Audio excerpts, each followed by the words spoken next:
Good evening. You're watching Turn the Pages on CAN TV Channel 21, and I'm your host, Jordan Rivers. So today we have a very special guest, John Rogers. How's everybody doing? We've covered a lot of African American history this month because it is February and it's a very important month for all of us. So right now I kind of want to redirect Turn the Pages into something recently that happens that does affect us all in our communities. So John, you can take the floor. Thank you so much. I just wanted to address the violence in our community because today I'm so thankful to come to this show, but I come to this show today with a heavy heart because just this Thursday I lost my cousin Malik Bingham and his girlfriend Tia Jones. They both were 20 years old and she was also pregnant, and they were gunned down in senseless violence. And so I'm, asking you this platform to ask anyone who knows any information to please step up, and also, saying stop the violence. Put the guns down, but pick up a book also. Don't just put the guns down. Pick up a book and understand why you're doing such senseless thing, and why when you see people do the same thing in the newspaper, you're not thinking that you can get the same consequences. Because I love all my people, and I'm just playing out to that we just stop, becoming our worst enemy as we're trying to grow. So, I felt in my spirit it was best for me to let my family know that I love them, and let anybody know out here that needs help that I also love you, and any way I can help you, reach out to either me or Miss Rivers here. So thank you for giving me this time, and I would like to allow her to continue her show. And thank you. Turn the Pages, we're definitely advocates for our communities. Is not just about us reading, but it's about us being able to hold each other in times of in need, and to be able to help one another grow. We already face a lot of financial issues on the south sides and the west sides of Chicago, and we have to work together in order to solve the problem. Nothing can be done by just one person. Yes. It comes to times where we talked about earlier, everybody wants to be the chief. You cannot, everyone can't be the chief. We all have to work together for the greater good. At the end of the day, we are raising brilliant kids who unfortunately... The most brilliant. Exactly, and they're more brilliant than we are. But unfortunately, some do not make it to see the age of 10 or 12 or 16. And to be a parent myself, I definitely want to encourage people to turn the page. So whether that's picking up a book, turn the page, and put down a gun. Start a business, Absolutely. It's so much that you can do, and there's so many resources. But what I do understand is that because there are a lot of things out there for us to learn from and grow from, that doesn't mean that everyone is educated on the services that are out there. Right. So that's one of the reasons why it's so important to read. We have to read. We have to not only take that information, what we learn. A lot of times people, they learn something and they keep it to themselves. Right. And you can't grow unless iron sharpens iron. So you can teach someone what you know, and then you can come up with a solution to solve whatever problems are around us. And so we have to, as a community, be able to stand up and unite and hold hands, regardless of our differences that we do have. We have to be able to work together. And so Turn the Pages is definitely here to give people a platform, to encourage mothers and fathers to be, great parents. We know that it's not easy being a parent, especially in these days and ages. And I think our parents used to say, "Oh, it's not easy," but every decade things get a little different. You have technology and so many different components that play a part in the community's life, or just overall role, that we have to come back to the very beginning and work together and remember why we are working together, so that we can all succeed, not just one, but all of us. And that's so important. Right. Because that's, the word Ubuntu, UBUNTU. We can only do it together. We only as strong as our weakest link. So Like she says, we need no heroes. What we need is us as a community joining together, and everybody sacrificing something to make sure that we get back to what I always say is normal. And that's, having our own economy, our own educational system, having our own, reestablishing more, say, our international trade. And so I wanted to say one more thing for my family. My cousin who was tragically murdered is being documented through the media.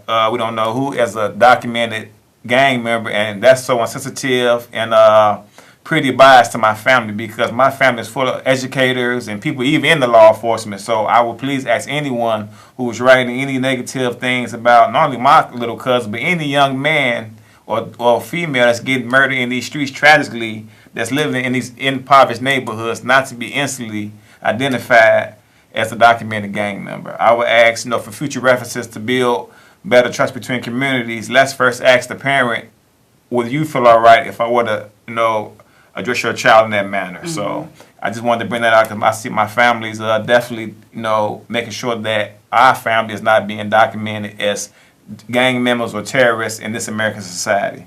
And you know what, I think a lot of that does happen in our community is, because we look a certain way, we're automatically the villain. Right. All the time, because that may be the majority of what we see. But we are doctors, we're lawyers, Exactly. we're politicians, we're parents, we're leaders, we're inventors, we're engineers. We have so much to offer as a people. And we spoke about it earlier, that there is a responsibility that the community has to play.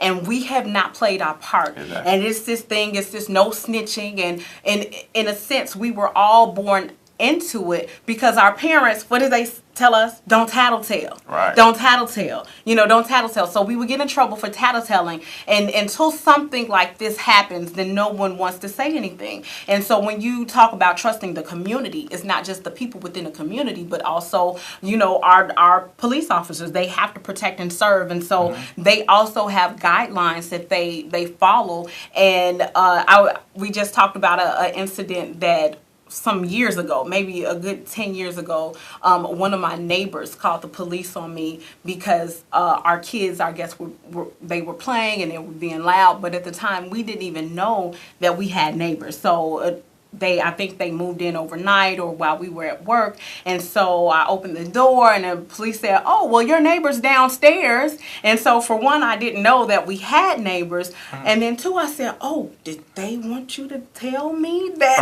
it was them that called the police?" Because I was telling her, I hear that story a lot because I grew up in Inglewood and I deal with a lot of people. I go to schools, deal with a lot of children. I know a lot of people that lost children, family members basically. And it becomes a reoccurring theme where people are saying that the police are telling the people who they called upon them. So that's not something that can basically make our community stronger. So once again, we ask, can we have a better dialogue and start to find things that work to better us all, instead of people thinking that they can just have an undisciplined mouth or whatnot, and you're really harming people. So we need to talk to the policemen more and more, because my mother goes to a lot of meetings, even when McCarthy was out here, and sometimes when my other cousin who was murdered, she said she never got any feedback from him, and that sometimes hurts me, because I have a trust in the system in a certain sense. But if the people who are losing their family are saying they're calling these detectives,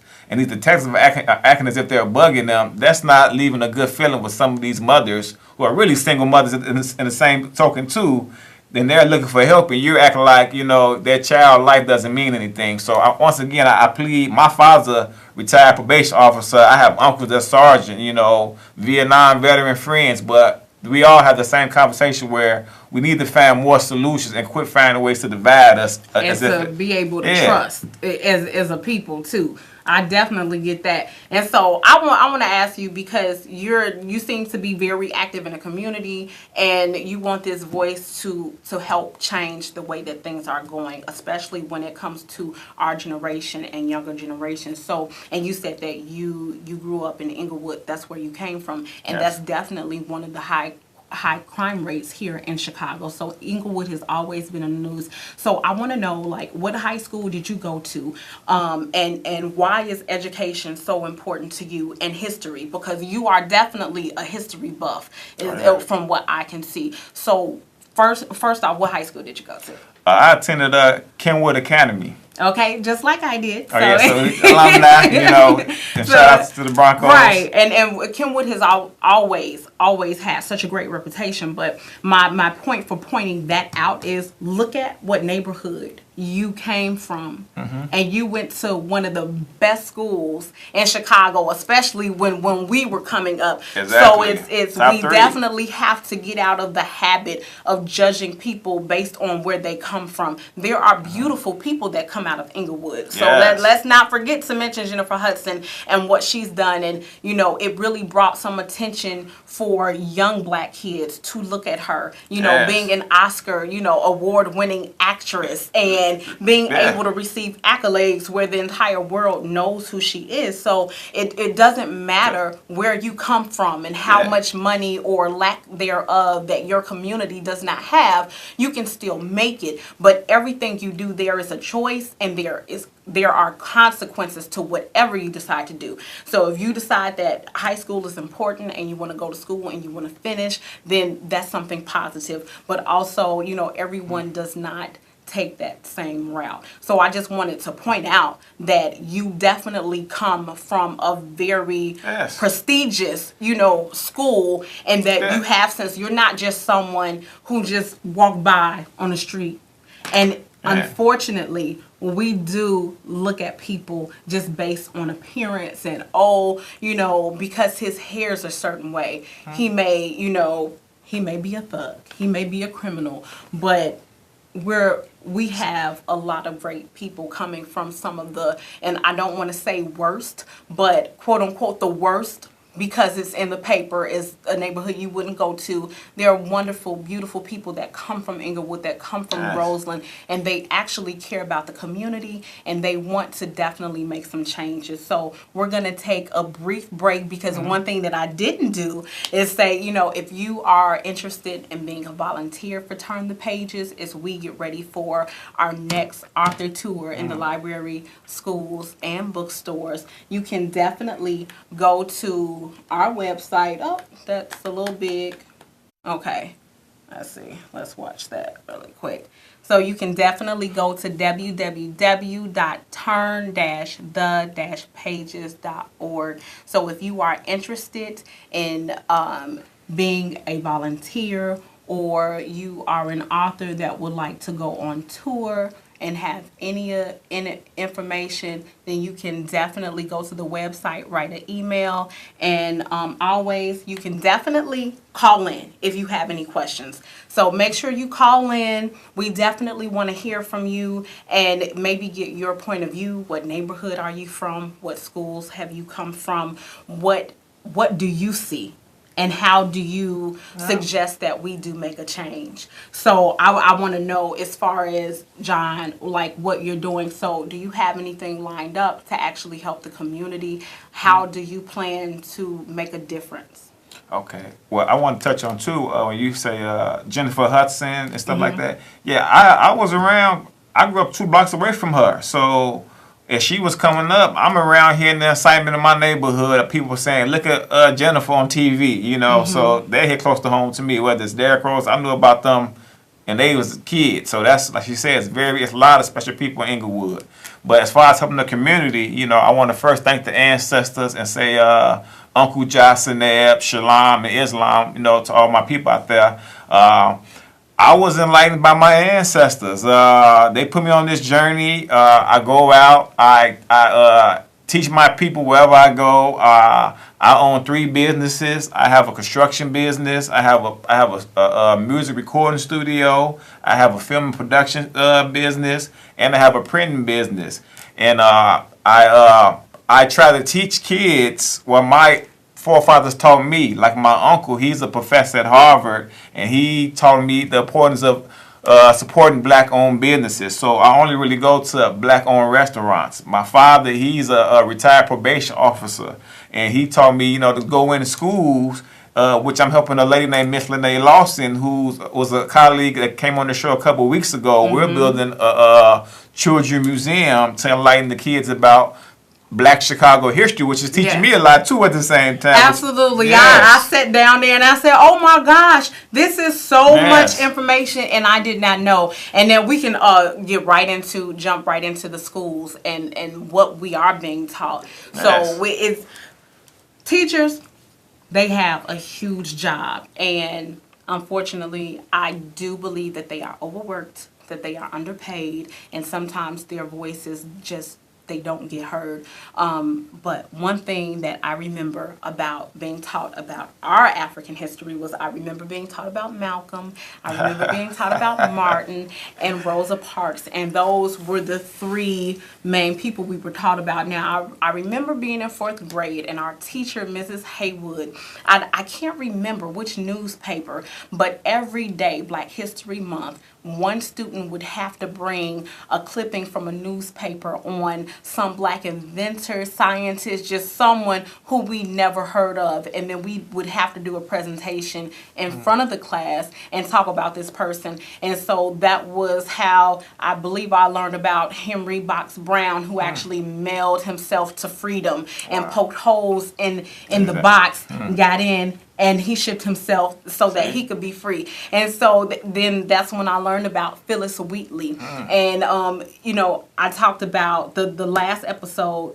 how Beyonce is dropping gems in her music. And she's, leaving us these breadcrumbs to say, hey, we have an awesome history. We have gods just like the Greeks and everything, and goddesses. The first. And they're important. The first. Absolutely, because we talk about that too. But with the first, the originators. If we were to read the Greek documents, they would tell you that they learned about the concept of what a creator is through the Black African people. So, in history or in education, I'm such a proficient person of making sure my people understand that you were the world's first educators. You were the people who had the first universities. You were the first doctors in all lands. Matter of fact, if we were to read the earliest Greek author named Homer in the Iliad, he will clearly show you that he said the most famous thing that you were known from Black people was being a doctor. So as you have dreams about being a pharmacist or a physician, know that you have a great foundation on it. All Western medicine and surgery is in your DNA. Absolutely. And you know what? I want to get into this because what made you... Okay, so let me ask you. Everything that you know now, where you can definitely educate me and as well as, all the viewers, where did you learn that from? Did you learn it from school? I actually didn't learn from school. Now, I can honestly say the more I learn, I can remember some teachers bringing up some information about the ancient Egyptians. And we all know we saw Michael Jackson. I remember the time. So that was as much history and as even we talk got. about Beyonce. You can go back to Miles Davis with his album Sketches of Spain. Yep. And even Michael. So in music, all music is really Black history. If you want to learn Black history, listen to a lot of music because they were talking about a lot of conscious things when they weren't even speaking sometimes. So. But I would have to thank the ancestors. It was something that I really never knew what was hidden. It was just one day, it kind of just came to me out the blue, and I really felt an obligation to make sure that I sacrificed every day to make sure that my people were reminded of how great they were. And it's a rewarding feeling because when you're talking to someone 60 years old who doesn't have an idea of how great their history was, and when they do get this great history, it's as if they come back alive. It's very fulfilling. It's like seeing the Holy Ghost or something, and it's like whoa, and they come to me more now. My greatest thing is to teach them to motivate me. So I'm not. Yeah, in reality, I'm not teaching them. I'm just reminding them of something of their history, and that you can go look this information up too. And so, and you said something I can't remember at the moment, but it's so important that we get to know our history because I truly believe it changes our outlook on life and us individually. It's like you can stand up a little taller and you can look up instead of looking down. Yes. And so that's definitely a huge difference when it comes to knowing your history. And even if it's not taught in schools, we have to remember that parents are responsible for being their child's first teacher. Exactly. It starts from home. Before you even send your child to school, it starts from home. Yes. That's with manners, that's with history, and whatever school does not teach that we feel it should. And until that can happen, because we do have activists every day fighting for us, especially Yes. it's a lot of young ones out there, and they are very dedicated and they have the energy for it. And I believe we all fight in different ways. But until we get as a people what we need, we have to work together. So we have a caller. So caller, thank you for calling in. How can I help you? Do you have a question or comment? Yes. My comment is for the young man. Uh, sure. My comment is for the young man here. Look, I've been here 73 years, and I know what's going on. I know that they don't teach the right Black history in the schools for the children, because originally, you go back into your Bible, we originated out of Egypt. Yep. We come out of Egypt. And the same hairstyles that everybody's wearing now, they had that back in those days. And I'm so sorry about your family's loss. Oh, thank you so much. Back in the Egyptian days. I'm sorry about your family loss. I really am. And then I understand what you were saying about the detectives. Everybody they see with the braids, dreadlocks, they don't like that. Because, see, they are very prejudiced. And they think every young man that's got dreadlocks or braids, he's a thug, he's this, he's that. But he's not. He's not, because some things happened with my grandson, but we got it straight. And I just want to say, young man, keep your head up, both of you all. Thank you so much, Queen. I really appreciate that.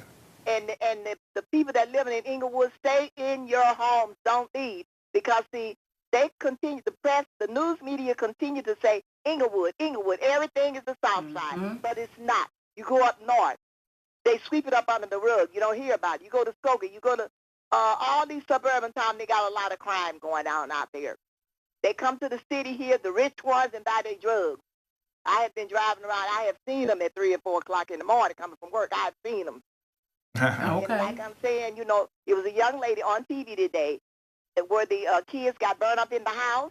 Yes. And she got on the TV. Oh, it hurt me so bad. She said, well, yeah, I knew the girl. She said, when they brought her out, she said, she was black as a crust. And look at my color. I said, oh, my God. Wow. Anybody seen it on TV, that was just totally ridiculous. That is discrimination against your own race.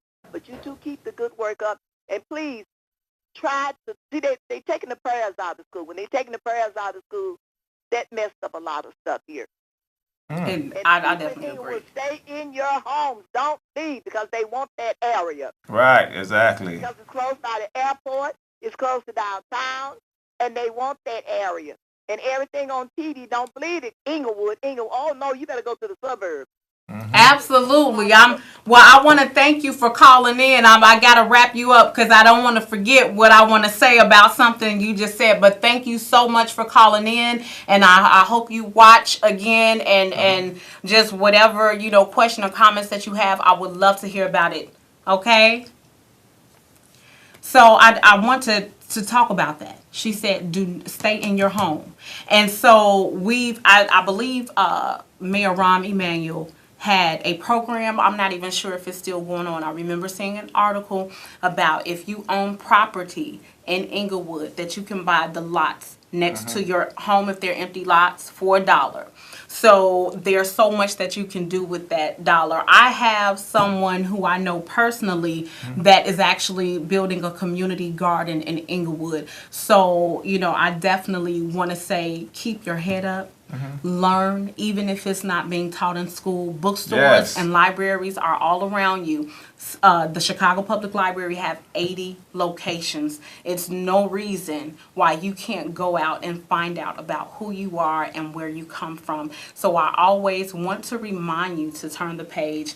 And again, if you have any questions or you would like to be a volunteer, just go straight to the website at www.turnthepages.org. So I hope you have had a beautiful Monday. I hope you tune in with us, Yes. next week. So I just want to thank you so much, John, for coming out, for being my first male on yeah. the show. I love representing that's though, big. I love it, So I love when the men step up and they take care and help our community. So again, thank you for watching Turn the Pages.